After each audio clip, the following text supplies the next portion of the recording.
Well, this is, I think, my 8th attempt at this. So if this doesn't work, I don't know. Guess I'll try again, basically. Anyway, yeah. Hello. My name is Dom, and that's my name in the corner there. I'm famous enough to have my name on a game I wrote myself. This is Witches and Bandits and Swords. Oh my! And it's the first game me and Mike's there. Me and Mike put out, so I'll just say a few words about it. Uh, there used to be a two or three decent playthroughs of this game on YouTube at the like by more competent streamers than me. But YouTube being what it is, a couple of them disappeared, and there was an excellent Twitch playthrough by Game Society, but sadly that was lost to the archives too. So guess I'm just gonna have to do my own. This is a game about witches and two other things, which you can see there. Started off life as an ebook for Kindle and the like, and on DeviantArt. Uh, it actually did quite well. Not in terms of sales, obviously. It's all bugger all, but it got some good reviews, and it got nominated for an award by the indie website Big L's Books and Pals, which was quite a boost. It's quite a boost, I suppose, when you're starting off writing and putting stuff out there. And I think the next logical step was to turn it into a game, as it was sort of a choose your own adventure book anyway. So I went on Congregate and found a Greek coder to start work on it, but he was a bit too busy, so we had to look for other ways. And Mike stepped in, who's an old workmate.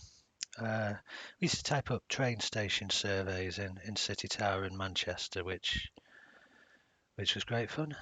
Um, but yeah, he offered to do the coding, and we called ourselves Crunchy Fried Games, which you can see in the inlay. It's taken me quite a while, by the way.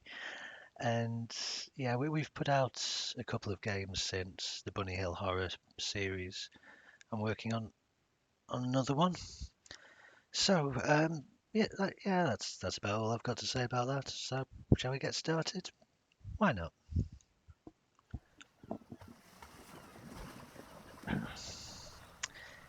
Even with your eyes still closed, you know something's wrong when the floor isn't moving. Your nose also registers concern as the familiar salty smell of the ocean is replaced with a mixture of sweet dew and something foul. Attempting to move triggers pain in your head and legs, and images flash through your mind. The skull and crossbones flag, a cruel pirate in white boarding your vessel, and the dark forest you have marched through for hours at sword point before you made your escape and collapsed in the first cottage you stumbled upon. You call out for your shipmates, but hear only birdsong in reply. Alone in a strange land with no friends, no ship, and no valuable cargo, it's time to open your eyes. Good luck.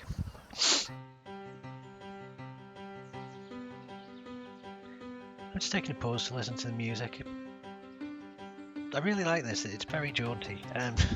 It was donated by a Danish guy from Newgrounds called Ace Jack Lind. So yeah, I mean, we've got some nice ambience as well, which was Mike's idea, but sound mixing is awful in this game. Anyway, I'm going to have a tendency to point out all the flaws in this, so I'll try and stop myself and just get on with reading. Yeah, Chapter 1. You're in a sparse cottage with no furnishings other than a modest bed and a cauldron.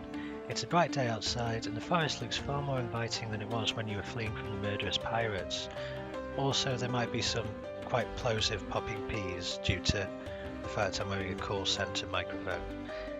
Anyway, looking around, you see a trapdoor beneath the bed. So we can examine the cauldron, we can examine a trapdoor, we can turn the volume down slightly because I can't hear myself think. I'm going to do that now. We can go outside or we can go back to sleep. So let's examine the cauldron. The The cauldron is filled with a foul-smelling greeny-brown liquid. What it is and how long it's been there are two things you aren't entirely sure you want to know. Naturally, like everyone else I've seen play the game, we will drink the liquid. Against your better instincts, you taste the liquid and then spend 15 minutes violently throwing up. How on earth you're going to survive the rest of this adventure, I have absolutely no idea. And now we can examine the trapdoor. The trapdoor is far too heavy for you to move. Only if you have a strength potion or a crowbar may you enter. And we can actually lie and say we do in this. Liar, you don't have a crowbar or a strength potion at all. Continue the adventure with a smack bottom for being naughty. Ah, we missed the chance to put out a sound effect there. Something like that. Never mind. But yeah, this bit was just a sort of early way in the ebook version of catching people out when we didn't have the sort of programming options available to us with Microsoft Word formatting that we do, well, that Mike does anyway with Unity. So we'll go back outside. You're in a forest outside the cottage that you slept in. It's a gorgeous day outside. Birds chirp, rabbits scurry about, and everything's perfect, apart from the odd problem. Notably, you having no money or food in a foreign land, and your friends being captured. Nothing you can't handle, mind. A path runs from west to east, or east to west, depending on how you look at it. Out to your north and south lies a thick forest. And I need some wood.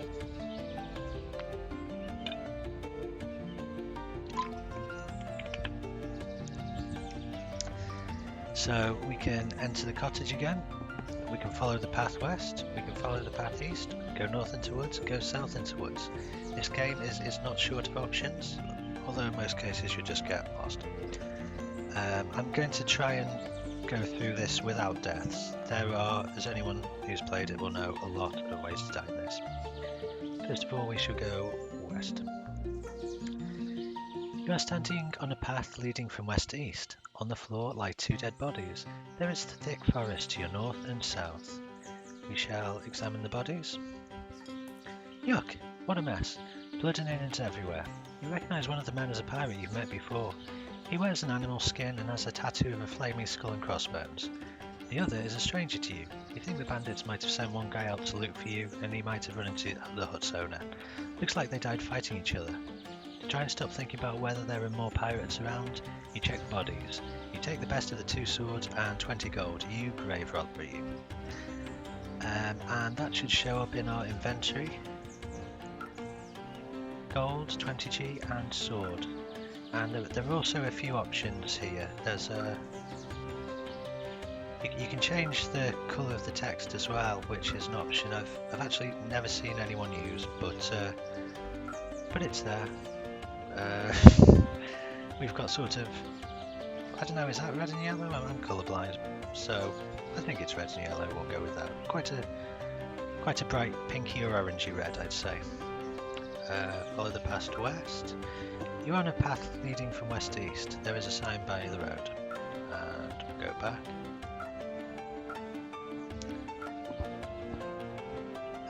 Naturally, we'll read sign here. The sign says, Thorgo the Destroyer was here. It also says, for hot Todger action, visit Fanula's hut. How uncouth, you think? The faint, worn-down inscription that you presume is the sign's original purpose looks like it says, beware of barbarians, north and south of the path into town. Some of the text was changed from the book original to tone down the language a bit. Usually, I think you can guess where the example in this section was. Keep going west. You're on a path heading from west to east. Bang in the middle of it stands what appears to be a guard. He carries an axe and smokes a cigarette while eyeing you suspiciously. A longbow lays by the side. Sorry, the road's closed, he says gruffly. No one's to go to town today. Too dangerous. I don't know what accent that was. Probably worth mentioning at this point a bit about the graphics. Most of the backgrounds and the images are DeviantArt stock.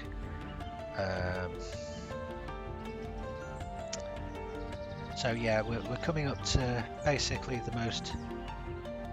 probably I think the most notable part of the game, judging by the reactions of seeing people play. So we can offer a gift to guard. You think of what the guard would like. Offer 10 gold. That's greyed out. There might have been a better way of doing that. But offer sexual favours or decide you're not feeling that generous after all. We will start with the sexual favours. It must be so dull being a guard all day, you whisper in a smouldering voice, putting your face up against the man's and taking a faint, musky aroma.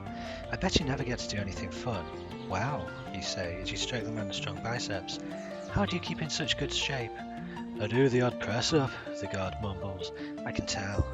You whisper into the man's ear, gently nibbling his earlobe while stroking the man's chest. You put your arms around the man's back and bring your body into his so that you can feel every breath from his firm stomach. You caress the man's lips with your own and open his mouth, gently teasing his tongue with little flitting strokes. Your groin can suddenly feel the man's excitement from the eagerness of his heart throbbing, and then you realise that this is meant to be an all-ages adventure, so you have to rethink your strategy, despite you and the guards now being somewhat embarrassed.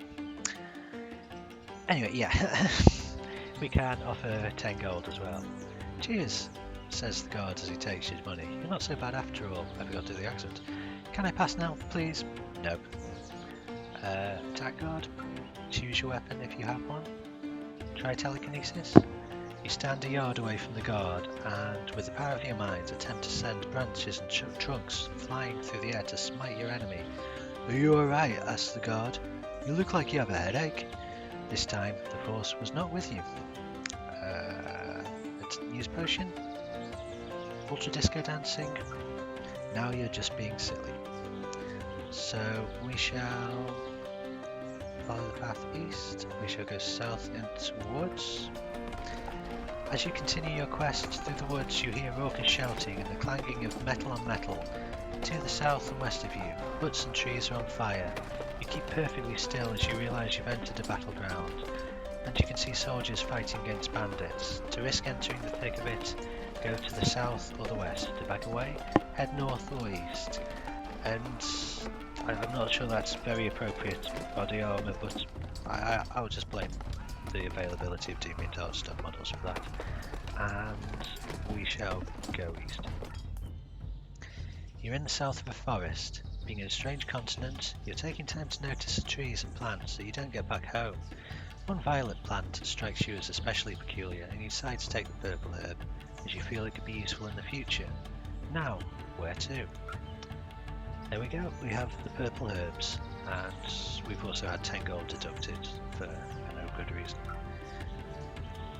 We shall go south. You're entering a frenetic army camp. Although you don't feel in imminent danger, a fierce battle is being fought in the west. You've wandered into a hive of activity. The only person who remains calm is a young man in a smart uniform who regards you with curiosity. The south is desolate grassland, while the west is surely too dangerous to go to. We shall talk to man. Attention civilians! Bawls a young man with long, luxuriant hair and handsome features. My name's Red, and I'm the finest general in the land. How may I help you? I don't think we actually need to talk to him, so let's just go to east. The woods have begun to clear away, and you find yourself in the middle of an army making camp. Fires are lit while people sit around drinking and eating. Soldiers eye you suspiciously and don't appear eager to make contact. The land south of here is all grassland and is eerily deserted. Nearby is a square wooden building. We shall enter the building. You enter the simple hut to find it empty. Having waited a moment to make sure no one's following you, you now investigate the room. It simply contains a pack of playing cards and 10 gold, probably a gambling house of some sort. Whistling, you take both items and leave the building. So we've now got the playing cards and the sword. East. You're at the far east of the continent and looking out into the ocean to the south and east. The rapid waves are some 100 feet below you. To the far west you can hear the cry of soldiers. A boulder has some brown writing on it, which you fervently hope was written in mud. It reads Library and points roughly northeast along the cliff. You can actually go east into the sea in here. It's a very libertarian game like that, and what happens is you plummet to your death, which we're not going to do. Instead, we should go northeast along the cliffs. You're at the far east of the continent and look out into the ocean to the south and east. The rapid waves are some hundreds of feet below you. We can go north. The path reaches a sheer cliff face which plunges down into the ocean to the east and north. You ruefully look towards the horizon of the sea that leads back home. The chatter of seagulls and salty breeze entice you closer to the cliff edge, where you notice that narrow but safe-looking steps have been carved into the rock. We can pay Stephanie a visit if we want in this, but I'm not going to do that. You can visit her and the amazing talking rabbit, who I've also missed out on, yourself if you want, but we're just going to skip that. North into the sea? No, northwest along cliffs. Also at this point it's probably worth mentioning we got the sounds, the crashing waves and the seagulls from freesounds.org.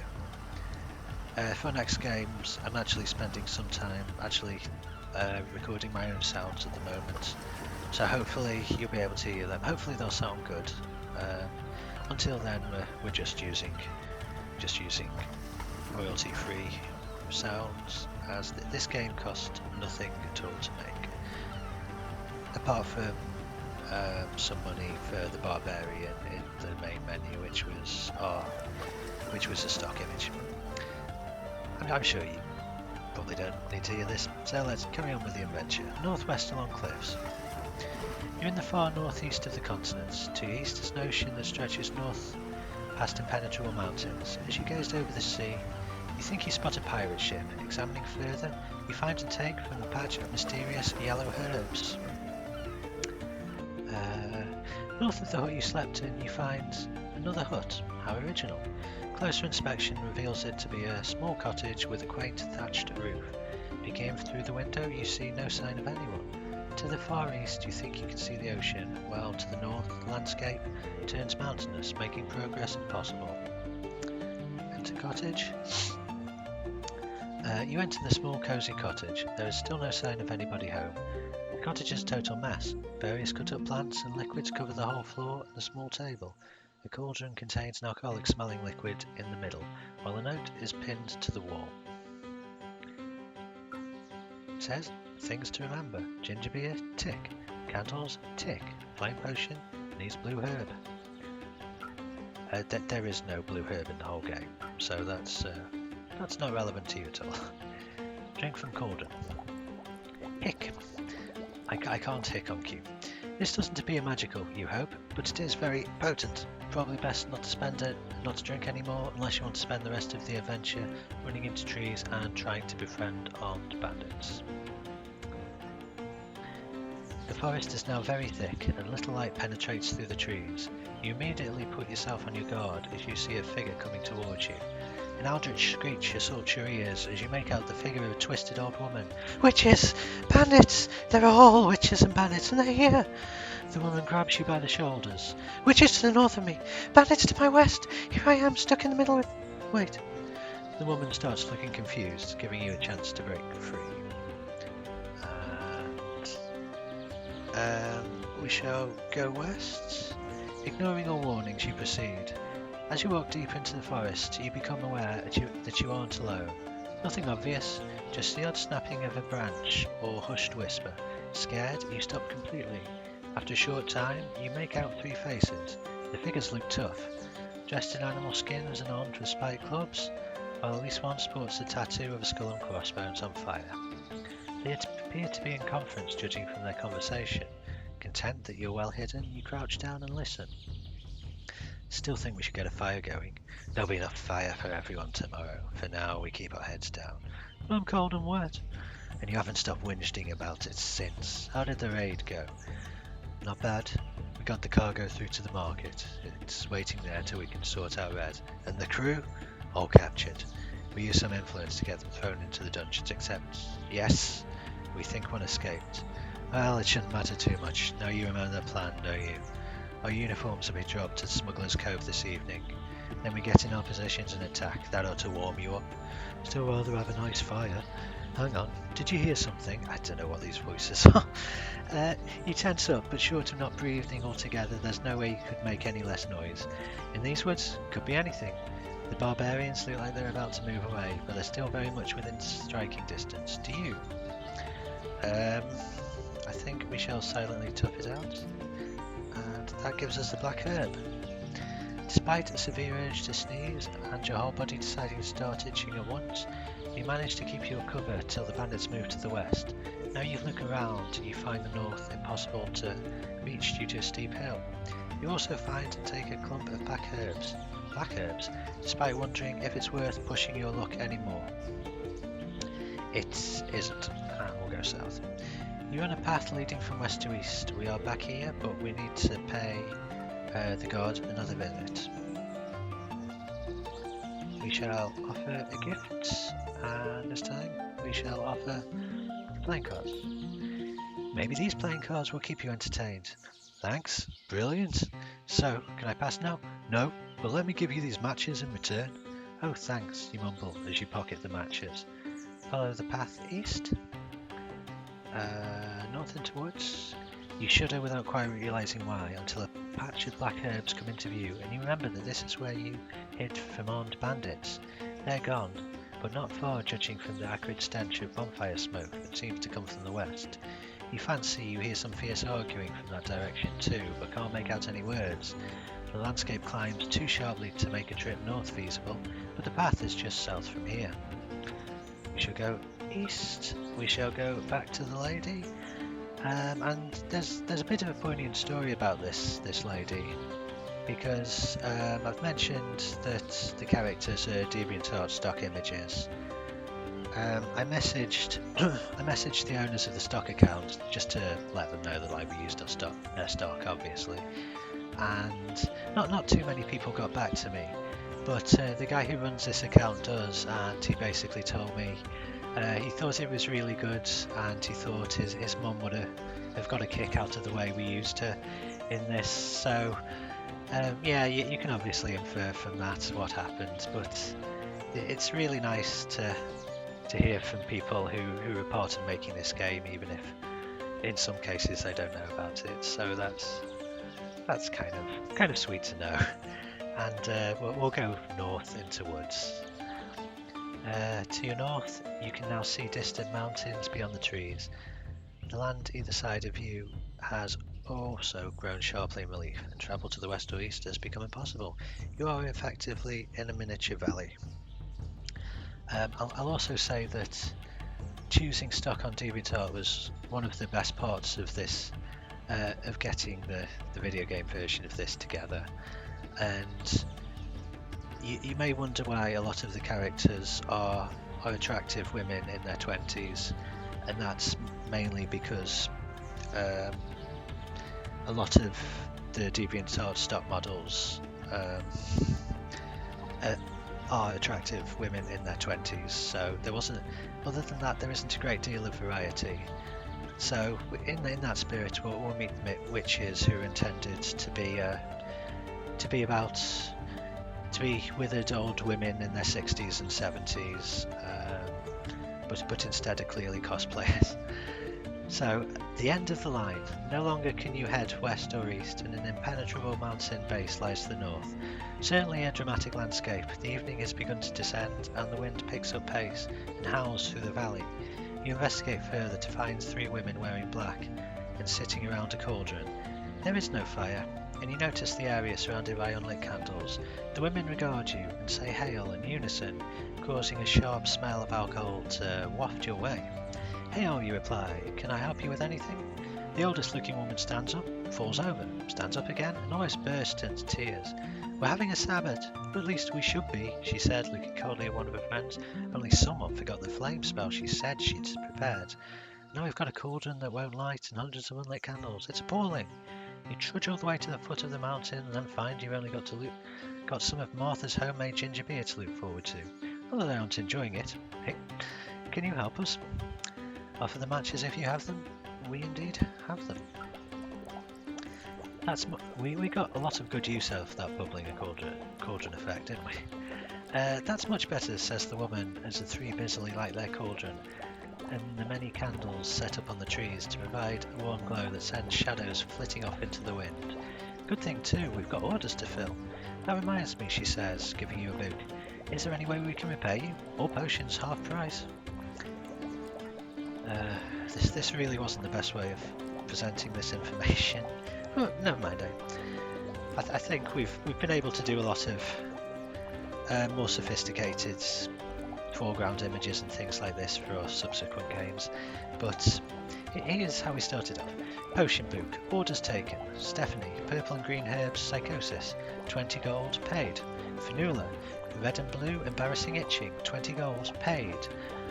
You might remember she was the one with the graffiti on the sign, and I also got her to appear later on as a barmaid.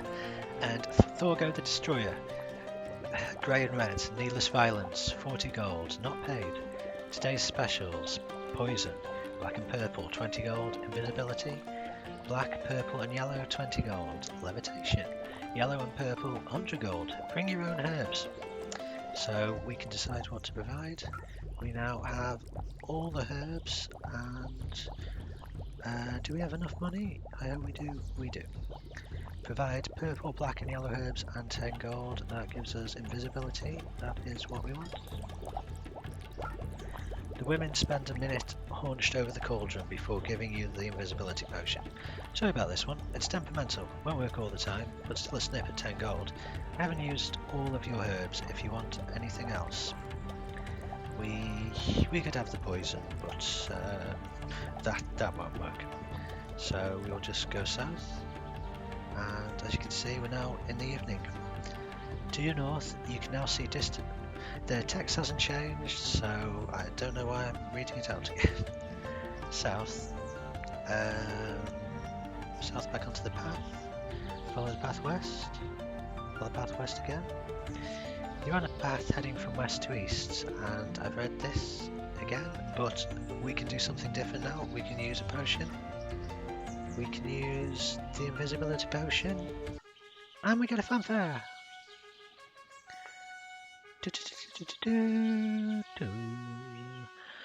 You make as if to leave, but as soon as you're around the nearest tree, you drink all the sweet yellow liquid. When you can't see your arms in front of you, you deduce that either they've suddenly fallen off without you noticing, or the invisibility potion's worked. You approach the guard again. He is playing patience and doesn't notice you. You take the opportunity to make some obscene gestures as you walk past. As you head west towards the town, you vaguely wonder how drinking the liquid can make your clothes invisible as well as your body.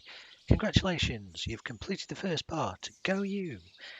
And I think I won't quite leave it there because I want to talk to Thorgo because he's my favourite character. So we will start off in chapter 2 with some music by Eric Mathias, who does, I think his website's called soundimage.org, and he provides the soundtrack, royalty-free soundtracks to literally hundreds of indie games. It's got to the point where I'm starting to recognise his tunes on Newgrounds or Rich. I made it! Beneath the rising moon, you do your happy dance as the invisibility potion wears off, and you notice a sign informing you that the town is only 1 mile away. Another sign says "Cave saved," which baffles you slightly. We break the fourth wall a lot in this. Well done, it's great to see you, says a cheery voice belonging to a figure who emerges from the trees. You find yourself having to look up as a giant man approaches, but his face is hard to read in the darkness. He's carrying an axe that's roughly the same size as you, and a spiked helmet with Thorgo the Destroyer written in shiny letters lays beside him, as if his mum had labelled it to avoid confusion. Trying to retain your optimism, you ask, why? Because I haven't been able to mug or kill anyone since I posted that bloody guard on the path. I've tried to approach him, but he just raised that damn long bow of his. Use the invisibility potion, did you? Very clever. Oh, great. Anyway, since I'm so happy to see someone, I'll make you a deal. If you just give me all your stuff, I won't slice your head off, rip off all your flesh to make a casserole, and then play the guitar with your blooded ribcage. Hang on, you complain. This doesn't sound fair. What you're basically saying is that I've come all this way, and now I have to lose my items and start completely fresh. Feels like a bit of a cheat to me. Fair? How much foreshadowing do you want exactly? That guard did warn you on numerous occasions that this path is dangerous, but oh no, you wouldn't listen to him, would you? Right, just for that, you have to beg me to take your stuff. Go on, get on your knees and say, please mug me, I am a pathetic worm and not worthy to breathe the same air as you, sir. And as we are approaching the end, I think we will bring it on. You die.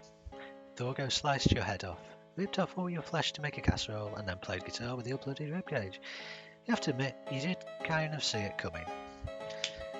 And I shall call it a day there. There are, I think, dozens of ways to die in this. If you played it, I am sure you have got many of them. If you haven't played it, then you can follow the link beneath the YouTube video, where I'll also link our Twitter and itch.io accounts.